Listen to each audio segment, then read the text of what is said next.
The talk is basically about two things, and I co-founded a company called Outflank in offensive security, and during the years we've had many different people come to us asking, well, what did you do? How did you approach? What was the reasoning behind it? So a part of this talk is to give a little bit of background on, well, our experience that hopefully you can translate into your own career. Another thing of the talk, and that's the first part that I will be covering, is if I look at the current offensive part of the infosec community, I think we are at a certain tipping point. Things change every so many years, but right now I think that things have changed significantly. And I'll be telling you a bit more about what is happening, but yeah, I think it's important to recognize where we are in the moment of time right now. So you can maybe see it as a little bit of a zeitgeist type of thing. One final thing, yesterday and even the day before, several people approached me saying, well, I'm really looking forward to this talk. And I don't get it. Again, it's not going to be a technical talk. It's only about business type of stuff. But Blaise, Jean, Sam, I told you yesterday several times that Sam, maybe you can give this talk as well, given the stuff that you said at the bar. Stefan, several of those. I hope I did not disappoint you. I hope I can give you a few pointers on, yeah, maybe be an entrepreneur yourself.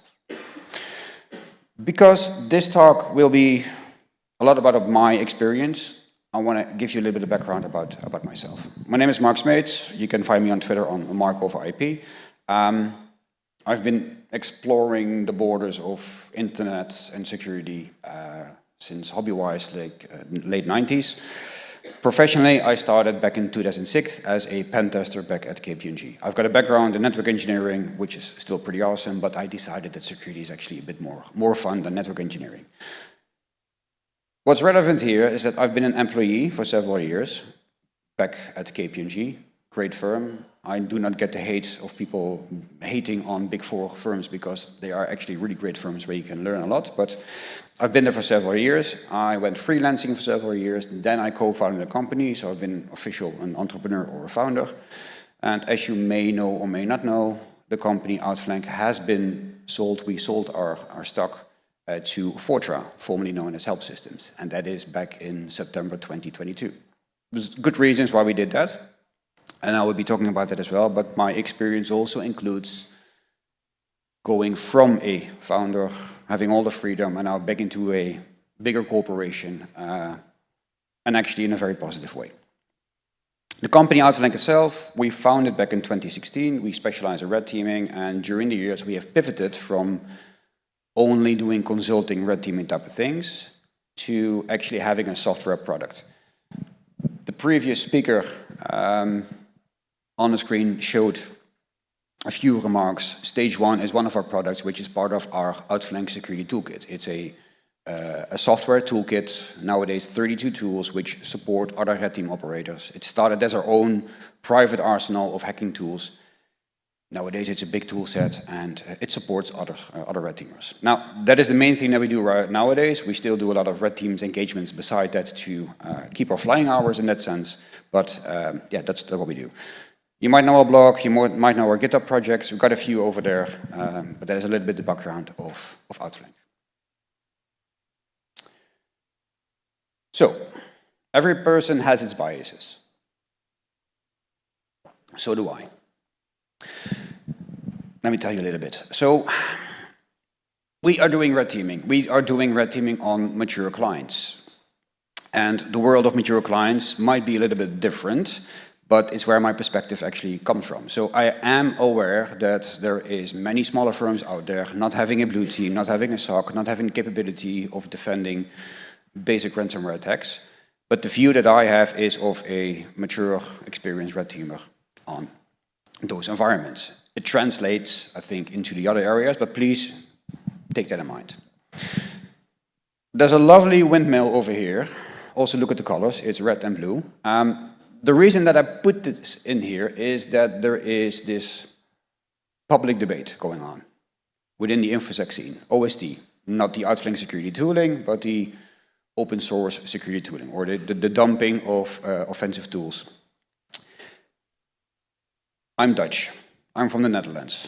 Dutch people are typically known for not trying to strive for a zero-sum game. We try to find a win-win solution. I do not have a strong opinion on the whole OST debate. I think there are the pros and cons for both sides of the coin. I think it's a very valid debate. I think we should not be dumping tools just out in the open. But I also think that the whole red side of infosec actually has a certain place in the infosec scene. So there are pros and cons to both sides of the whole discussion. So please keep in mind while I will be explaining the rest. Finally, well, basically my path is not necessarily going to be your path. Keep that in mind. I started a few years ago. Things have changed different in the meantime, but maybe the things that I did or that we did might not work for you. Maybe they do. So please keep that in mind. Okay, we're going to do something different. I'm going to ask you all to stand up. Yes, I am.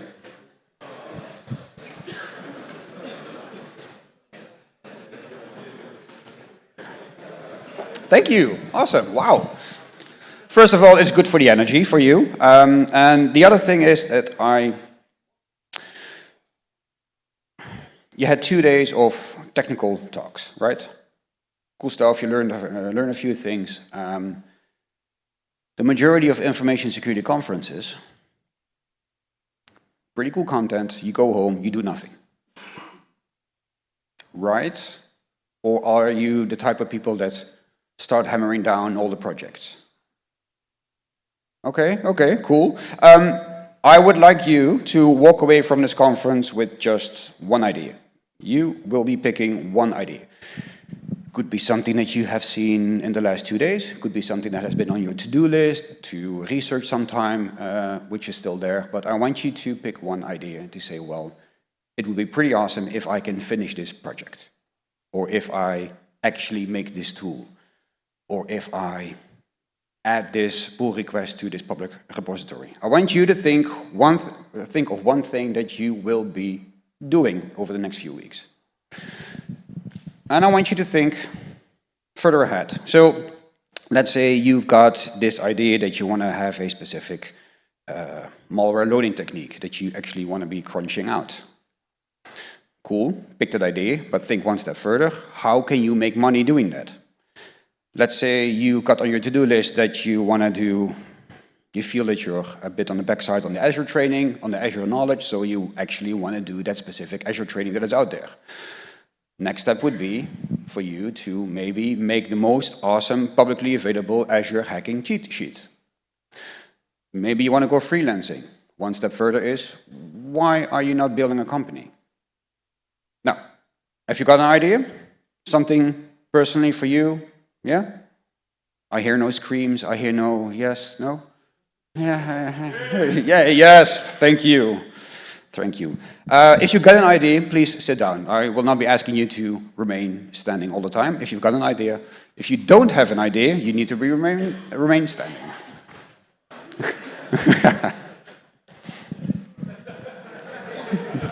It's going to be a long time. You're okay. Okay, so current state of OffSec. This is my view. You might have a different view. I will just going through this. But I think that the year is 2024, and I think that the red side of OffSec, of infosec, actually has quite a challenge ahead.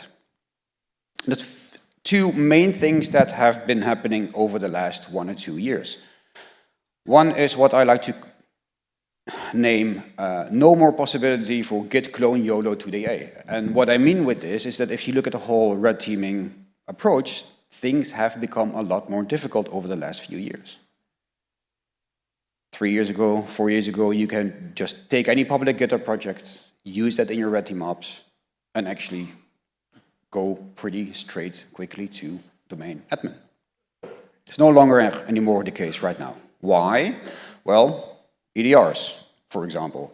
We've got these pesky endpoint detection and response tooling, or XDRs, or whatever you want to call it, but nowadays these are a lot stronger. Also, the whole red teaming industry has become a lot more detailed, both lot more objects to be aware of, but also a lot more detailed things to be knowing. It has become more difficult to do proper red teaming. Finally, and this is something that we are seeing really significantly over, let's say, the last year, less tools are being shared publicly. We've seen pretty cool examples today in this conference as well. Tools are still being shared, but there is a significant risk. Nick, I think that you said, well, let's say you release your tool. In about 6 months, most likely EDRs will have taken up and it's burned. You can do modifications, but it requires significant skills to do the modifications. Maybe there are more tricks to that specific tool, but it will become a lot more harder. As an effect, less tools are being shared. So, no more git clone, YOLO to DA. Not saying it's a good thing or a bad thing, I'm just saying that it is happening. Another thing that I see with our customers is that blue is becoming the new sexy. It is really sexy and cool to start working in a blue team, which is fine, by the way. Can I see hands, people working on the blue side of infosec? Sexy. Can I see hands working on the red side of infosec? Ooh, that's a lot more. Okay. Okay. Yes, you're sexy as well. Yeah. What I mean with this is we've come at a certain tipping point, and there are several factors here working, but if I reflect on our customers of a few years ago, working in a SOC it had its limitations. Nowadays, we have proper EDRs working at a SOC, so there is actually a lot more possibilities for the people working in a SOC on the blue side to actually make an impact. It's become easier, but also more fruitful, more eventful to actually kick out the bad guys. It's now possible to do so. More effective tools, more effective managers, there's more budget available, all kinds of different reasons, but blue has become the new sexy.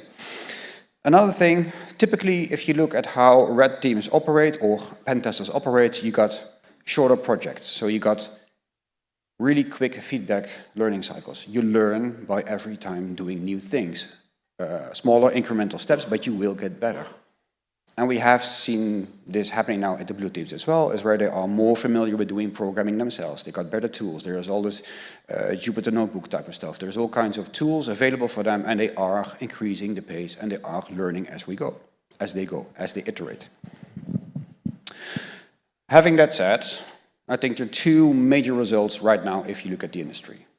There's more talent going to blue, which is actually not necessarily a bad thing. But another thing that I'm seeing right now is that the typical role that the offensive security had in the past and still has right now is it points out issues in products. We cannot rely only on the vendors of the products for fixing their own issues. It takes a creative hacker mind to point out the flaws. We've come from several years of red teamers. Some exceptions over there, but the majority of red teamers are just using public tools, not doing research themselves. Have we not become a bit too much of red team tooling consumers versus actually doing the research? Have we not been neglecting our training capabilities on the offensive side? And if that is happening too long, maybe we just lose the ability to do proper research and share this within the community altogether. It's a question. I do not know the explicit answer, but I do know that it's not necessarily looking really good for the red teams or the red side of infosec on the amount of knowledge that we put back into the scene. A famous person said once, "Change is the law of life, and those who look only to the past or present are certain to miss the future." I think that red needs to look at the future as well. What has got us here will not get us there. We need to adapt to be up on front of the whole evolution in that sense. And I think generally, if red does not sufficiently adapt to the new future, that we will end up with only just a few firms which are capable of doing proper red teaming. What are those niche facts? I've got two. One, red teaming is hard. Invest or GTFO. The time of using free tools out there only for getting your red team results, it's not here anymore. Again, my bias is for hacking the mature clients, but this eventually will also be happening for the smaller clients. Actually, on the blue side, it's common knowledge to spend money on tooling to make your blue team better. On the red team, not always. But if you look at the past, we have been at those tipping points, at those moments as well. We have done this in the past. I'm talking about commercial vulnerability scanning. Nessus, you are not writing your own vulnerability scanning anymore, you just buy Nessus. Metasploit came to the market. When the first time it came there, I was like, yeah, I've got my private stash of exploits. I don't need a framework like Metasploit or whatever. Actually, it was a really good solution. And we even paid for the Metasploit Pro. Bug bounties, regardless of what you think of the quality of bug bounties, but we have adapted to this new norm where it makes sense for a company to pay money to have bug bounties coming in. Commercial C2s, CobbleStrike being the most important one over there, we have come adopted to, well, spending money on a C2 framework. I see a few positive things happening right now. There are more red teaming paid tools. I'm talking about, for example, Kit and Evil Jinx, Nighthawk, obviously our own product as well, Outflank security tooling. So there is small parts of optimism in here. What I'm not seeing, and those of you who follow me on Twitter, you have seen my few questions over the last 2-ish weeks about several topics. It is, if you are an offensive R&D researcher and you do not have the wish to make a full product, but you have the knowledge of making a custom sleep mask or a specific injection technique or a part of an offensive product, where do you go? Where do you go to make money? I've put our name in here because we are working with several external developers and we take their research and they get paid and we include it into the Outflank security tooling set. So doing this from the top of my head, but I think like 3 or 4 tools of the 32 tools in total are made by external developers and they are being compensated. But what other options are there out there for those researchers? Anybody? Okay.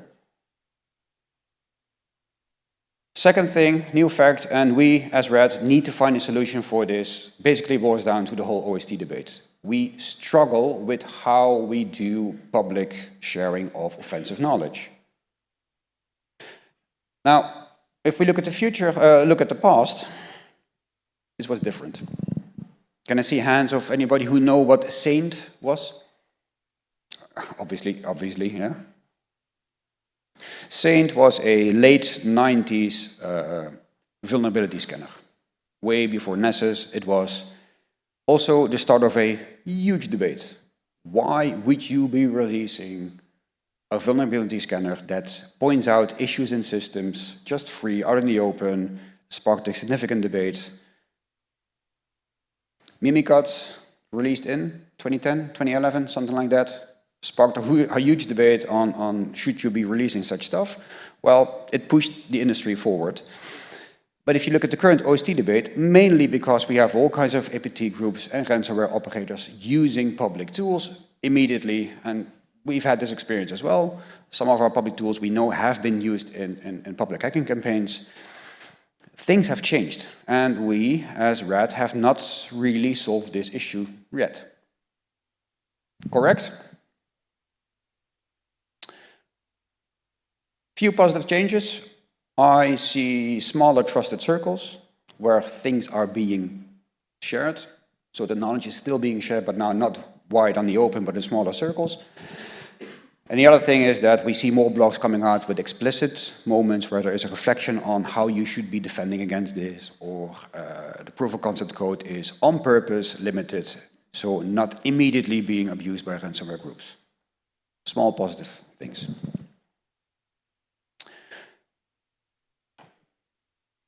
How is that idea of yours going? At least one. I'm happy, at least one. Okay, so I do not want to sound like a negative Nancy or like an infosec dinosaur or whatever, because yes, several things are not really going really well for the red side of infosec, but there's also several good things happening right now. First of all, knowledge. I vividly remember when I started hacking at KPMG back in 2006, doing pen testing. I was dying for more info or to put in my useful commands.txt, my simple file where I had all the knowledge that I was gathering through the years. My colleagues who were working over there already for many years, they had like these huge lists of notes and explanations and all kinds of things that made them better at their work. I don't know how often you would add a user on an HPX machine, but once you have done, you write it down in your useful notes.txt, you get the knowledge. Nowadays, hackers' recipes, blog posts everywhere, it's really positive that you can just go out there and have that information like instantly. There's schools, there's universities giving security masters and bachelors. You can actually get trained into information security. Another very positive thing is the significant growth market for red teaming. You know Tiber, you know DORA, you know maybe the ART framework, all kinds of regulatory demands, requirements of red teaming or red teaming-ish type of things being requested for those companies. Ransomware is on the mind of C-level people. So there is an incentive to actually have those services performed. Very positive. Another thing is that the infosec scene is very much interwoven. It's very small. So you can make a dent in this industry with just a few blog posts, just a few proof of concept codes. Things are being shared within this community really quickly. Now, if you accept that you do need some work, hard work, you can actually be part of the change. And I think, looking at it positively, there is no better time for being part of the change. So, that's the current state of information security on the red side. Let's talk about, I hate this word, entrepreneur. I just do not like it, but apparently it's a translation, but founding your own company or being innovative or doing stuff. I think we should be doing more, and I want to reflect on several examples of where we can learn from others. Obviously, I will be talking about my own company, Outflank, just in a little bit, going from starting it up, scaling it up, etc. But there are a few other examples as well of offensive security projects, companies, things trying to make money that we at least should be touching upon. Anybody know what this is? Exactly, yeah. I put in this example, Spider Labs is a collection of different tools, I believe, part of a company. One of the tools that you probably all have used, if you've done pen testing a few years ago, was responder.pi. Yes. Hands? How many of you paid the author?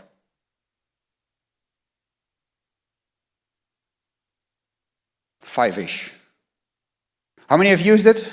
Again? Yeah, okay.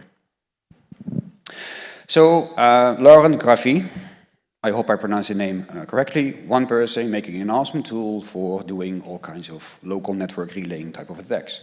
At that time, 2016, he rightfully said on Twitter, well, there's all these consulting companies making big money using my tools. I know that I gave my tool away as an open source product, but it would at least be fair to be compensated to some extent. And he was making really big noise on Twitter well, say, well, give me money. It's only rightful to do so.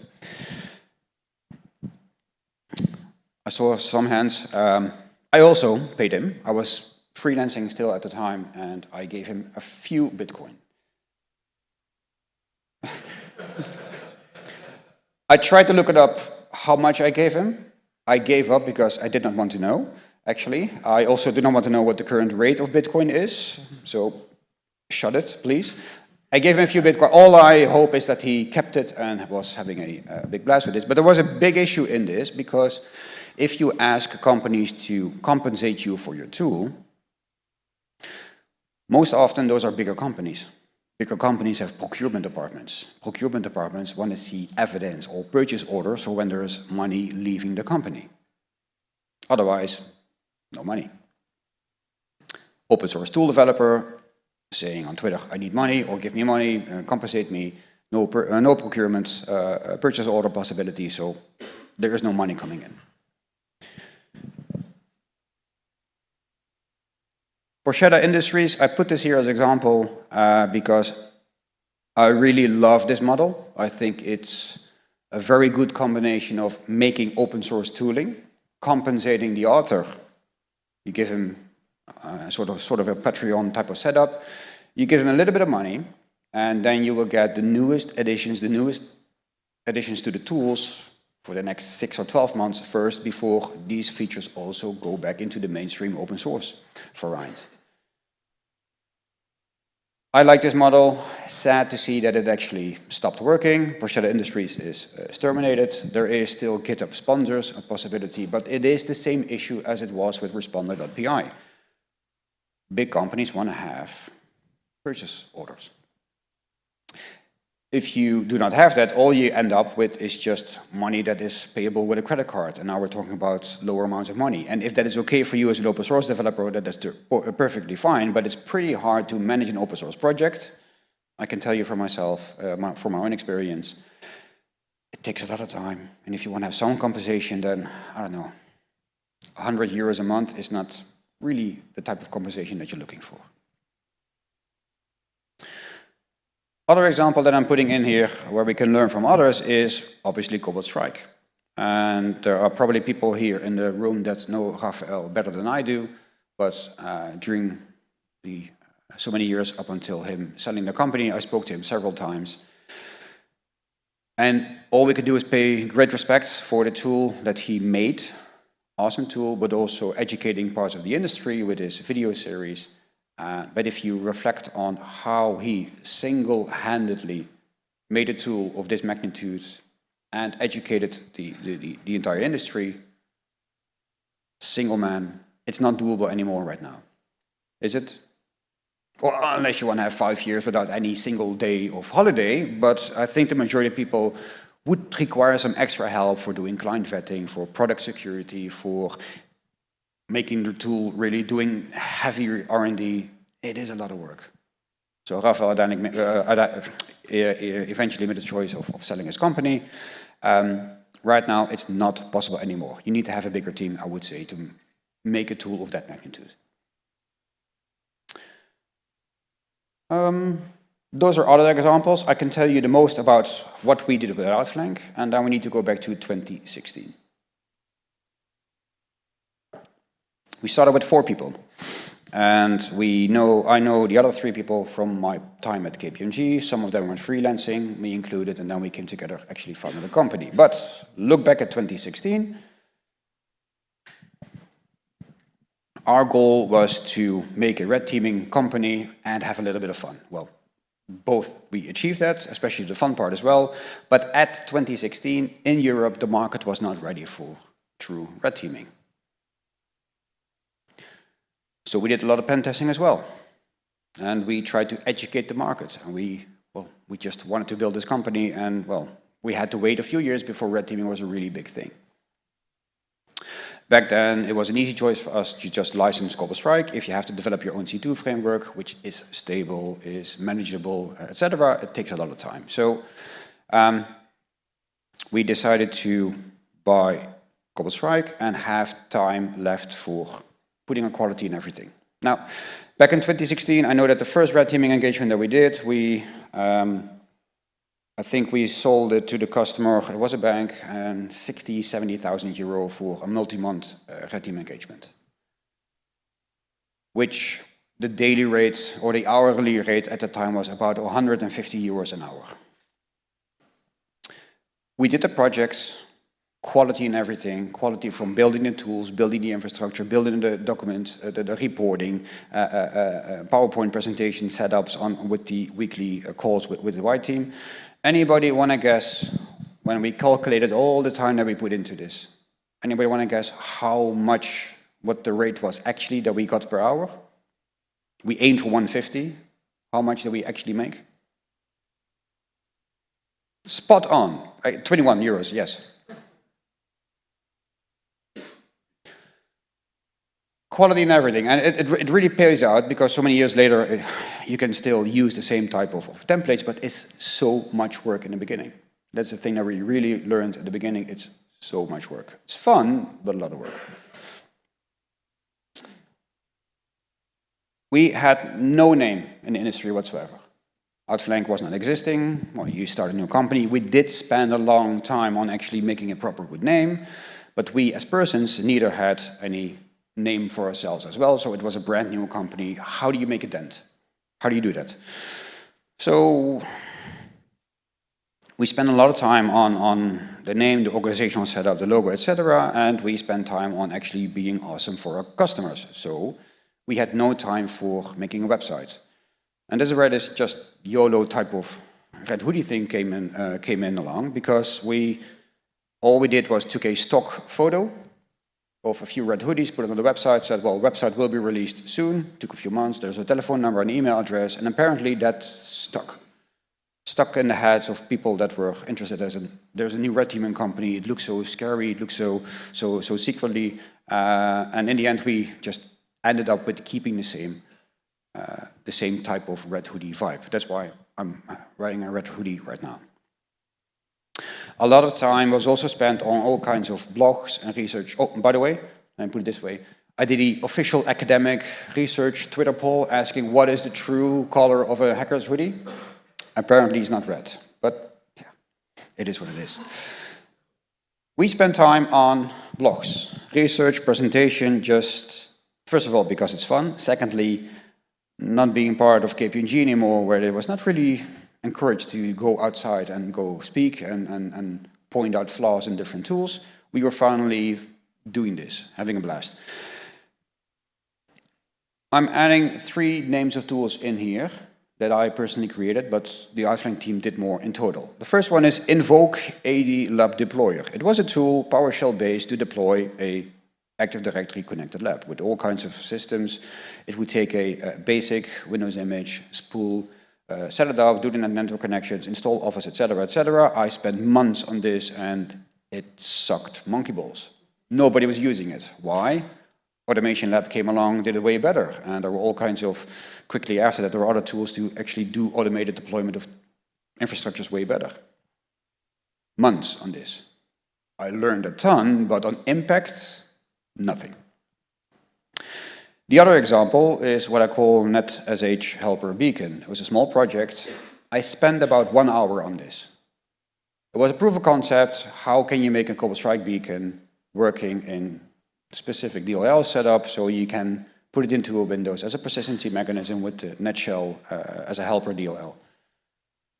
I saw a tweet, I started investigating. In about an hour, the code was ready, put it on Twitter and on GitHub, and that actually made way much more impact than the whole multi-month Invoke AD Lab deployer did. I do not understand why, but it happened. It actually got listed on the MITRE ATT&CK framework, so yes, we are officially referenced on MITRE ATT&CK. Red Elk is another project which is a combination of both, in a sense, because it takes a lot of time to make a proper project, but it also actually makes an impact in the industry. My apologies, it's not have been given the proper care over the last 2 years because we've been busy with other stuff, but I promise you Red Elk will get a little bit more care, love and tenderness over the next few weeks to months. Stuff that we learned from the beginning was get ready for some serious hard work. Starting a company is a lot of work. It is also fun. Do it with a good group of people, but it is fun to do just a little bit of work. Learn to say no to clients, especially in the beginning when red teaming as a concept was not really familiar. We had customers asking us, well, can you please go red team our corporate website? no. And you need to learn to say no to customers and actually try to educate the market. Well, things were completely different back in 2018, but in 2016 we had those type of conversations. I would say marketing is key. And regarding the project, I'm just going to quote Wayne Gretzky. He said, you know 100% sure that you will not, you know that you will miss 100% of the shots that you have not taken. So just go out there, make your tools. Some of them will give you some marketing value, the other ones you don't, but you never know which one. Fast forward 2019. By then, we have grown slightly, I believe. 5, maybe 6 people, high-performing, small red team. It's a small company, but most red teams are small in essence anyway. So if you have a company of like 6 people, you can do multiple red team engagements at the same time. There have been moments where we were hacking all 3 major banks at the same time, which is pretty awesome to be able to say. And we just kept on blogging and tools and conference talks, etc. It's also about the time when we start making our own private arsenal of tools, because the public tools were getting less effective and we just had a few fun ideas. The final bullet point, more than the technical tricks that you do, is also very much valid in all the other years. But anybody want to guess how much time, percentage-wise, of a red team engagement you spend on non-hacky stuff? 60% you spend on non-hacky stuff, so 40% is only hacking? Yeah? You say it from experience? No? Whatever the answer is going to be, it might be different for different teams, but we are about 50-ish%. And I'm talking infrastructure deployment, I'm talking discussions with the white team, I'm talking actually presenting your results. The actual moments that you are making the progress in the network itself, doing the actual hacky things, 50-ish%. Now, for those 50% hacky stuff, there are lots of trainings out there. When is the last time that you had a training on your social skills? When is the last time that you had a professional writing course? When was the last time that you had a presentation training? It is actually really important. And it is important to, obviously, as a hacking person, technically you're always right because, well, you proved that you got to the target. But getting that message across is just as important, maybe even more important. So being able to actually make that call, you might want to spend some time on this. A few things that we learned during this time is that everybody expects you to grow significantly. People were wondering, why has Outflank not grown to 50-ish people? Well, because we don't like it to be. We enjoy working with a small team, bright minds. That is what we like to do. But the industry expects you to be growing. Well, F them. Quality of work is key in everything that you do. And then we fast forward to 2020. COVID happened, but also Outflank security tooling happened. It started out as, well, we take our in-house custom tooling. We started thinking of making this a commercial product, basically just to fuel or compensate for our own R&D efforts that are required. It took us a while to understand, well, this is actually really an interesting commercial product, but, well, maybe we're not the best entrepreneurs after all. We had significant internal debates of if we even should be releasing our tools, because you might be burning them. So we spoke to several potential first customers. We just asked them, well, would you be interested in buying or licensing some of our hacking tools? Obviously, you speak to your friendly, your industry friends, and they will say yes, but it also gave us valuable feedback on how that product should be looking like. We had our own ideas, but just talking to the different potential customers, we got with great ideas. We also learned that having a cloud-enabled setup, with OST, you don't get an installer that you run locally with the Corporate Strike setup. You go to your own dedicated portal, which is in a cloud. payloads and tools are being generated straight from the cloud, you would think that red teams have a bit of a hesitance against cloud. No. The majority does not care. The majority just want to have proper tooling. Yes, there are maybe some governmental agencies that have specific demands for cloud, but I can assure you, even those, if they want to have the tools, they will just get the license. During that time, we spent significant time on how do we do proper product security. The cloud component is one aspect in that, but there's many other ways. And although it's only 2 words over there, it's a big thing. Export controls. I can give you a full 40-minute talk just on this specific topic, but let me just put it like this, that it is a thing. Category 4 of the Wassenaar Agreement solely goes on intrusion software. Anything that remotely touches something of a red teaming arsenal is 100% match with the whole export controls of the intrusion software. Meaning that you need to have all kinds of measures in place to have this dual use type of thing guarded. I know that some people in the industry do not care. We care. We wanted to do this good. We wanted to do this proper. So we had our lawyers advise us. We actually have a really good relationship with the Dutch Customs Department, and you can imagine the whole interesting conversation that we had with them. We said, well, dear customs unit, we have this solution, which is intrusion software coming from a cloud, which runs on a system possibly in Amsterdam West on a data center of Azure. It's being accessed by a person who is physically sitting in Japan. He is working for a company in Australia, and he's attacking a company in South Africa. Dear Customs Department, where is the export happening? Crickets. And we still don't know the answer. And I also know that right now, if we look at our industry, I'm not sure we actually have tackled, we have overcome this thing.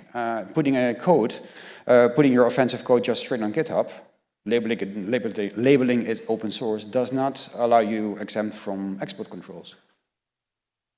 We had our exceptions for researchers doing, responsible disclosure to vendors. That has been exempt. There are extra rules regarding the whole encryption type of category, but that's a completely different category. For intrusion software, I don't know if we have this solved. We solved it eventually legally, and it is all approved by the government, but it is a topic that we had to spend significant time on. 2021, we learned that selling software is not the same as selling consultancy. It's completely different, completely. Especially if you want to get beyond the first, 10 different customers, because those 10 first few customers, those are your friendly customers. Friends in the industry. They trust you, they know who you are, they trust your quality. But after that first hurdle, you need to approach the customers that you don't know, and they don't know you. So you need to invest in having a proper wording on what your product actually is. Us having a consulting background, we're like, how hard can it be? Well, yeah, it can be pretty hard, really hard. We also finally realized that this single product actually makes sense to start pivoting into it. It's a bigger product. It makes sense because the industry has evolved. Red teams might be in need of such a solution, but doing the pivoting is really hard, especially if you at the same time are running your red teaming engagements and you've got a customer that wants something solved right now. Well, actually, you also should be investing and doing R&D for your software. That split, that division, pretty hard. And famously, a statement, to grow, you need to lose. Let loose. Pretty hard to say, pretty hard to do. This is also one of the reasons why eventually we partnered with Fortra. And when I say partnering, yes, they bought our shares, but Fortra fully understand that they still need to let us be our own little Outflank team. So we are based in Amsterdam. We can do our own cool stuff as a small little group. We still do product development, we do red teaming, etc. We're not part of the bigger 3,000 people size. We are part of the company, but we have our own little ways as a small, highly functioning team. And we learned how to do scaling because they have proper support on sales, on marketing, on legal, etc., etc., etc. We can focus on the pure fun stuff, while we can leverage on them for all the different non-fun stuff in that sense. And very important, when we thought that the only thing that red teamers would require is a simple box of tools, eventually the feedback that we got from our customers as well, we are actually really liking your tradecraft, your documentation, the community that comes with it. And I don't want to let this sound like a sales pitch, but I want to say that learn from your customers. And this goes for red teaming services as well. Take their feedback strongly, but also for any type of product. Your customers, they want to be honest with you. Listen to them.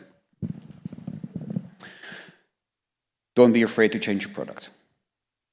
Okay, so how about that idea of yours? Yeah?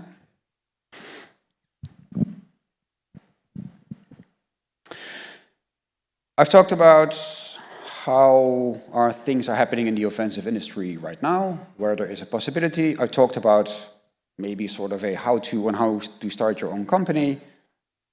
What are you waiting for? What are you waiting for? What is holding you back to start your own offensive security company? Or what is holding you back to start doing that research? What is holding you back to start doing that project on GitHub that you actually want to be spreading to the world? Is it knowledge? Sector 7, Mall Dev Academy, 0 Point, Altered Security, Evil Jinx Mastery, Vulnerable, etc., etc. There is such a great source of information, training material out there, ready for you, available online, quickly. Use it. Lack of name recognition? All it takes is a few blog posts, a proof of concept, and your name will get known in the industry. Is it maybe not the desire to start your own company? That's perfectly fine. Go work at a company that allows you to make that cool stuff, or partner together with another company that actually helps you. Are you afraid that you will fail?